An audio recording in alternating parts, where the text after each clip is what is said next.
Double Pupils, Part 1. The train sped forward, with the scenery outside swiftly passing by, receding like walls rapidly falling backwards.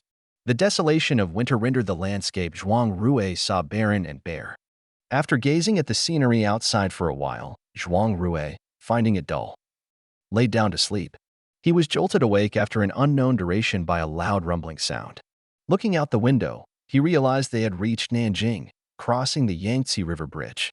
To his surprise, snowflakes began to drift from the sky. In just a short while, the vast expanse of land visible from the window turned into a white expanse. Although the compartment wasn't cold, his breath fogged up the glass, prompting Zhuang Rui to instinctively shrink his neck. Yang Wei had booked a two-person soft sleeper for Zhuang Rui, a type of ticket typically not sold to the public and reserved for passengers with special status.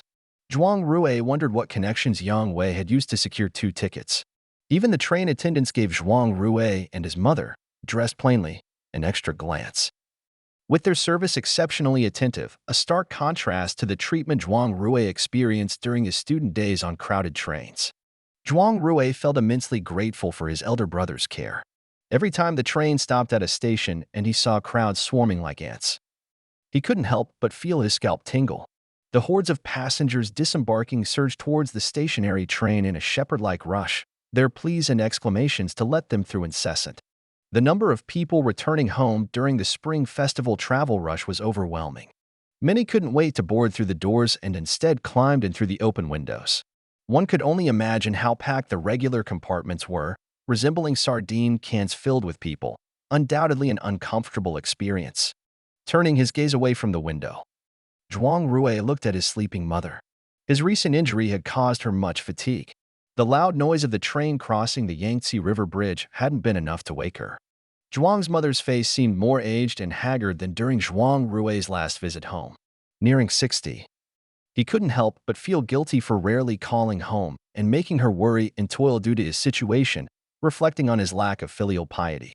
He gently pulled the blanket over his mother, then slowly stretched his numb legs from sitting too long, leaning back on the bed to ponder recent events. The robbery incident was now resolved. Despite the hardships, it was worth it.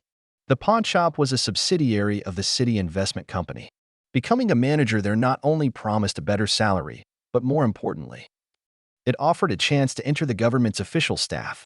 Although Zhuang Rui had no political ambitions, the benefits that came with the position were numerous, like easier access to housing loans, relocating his household registration to Shanghai,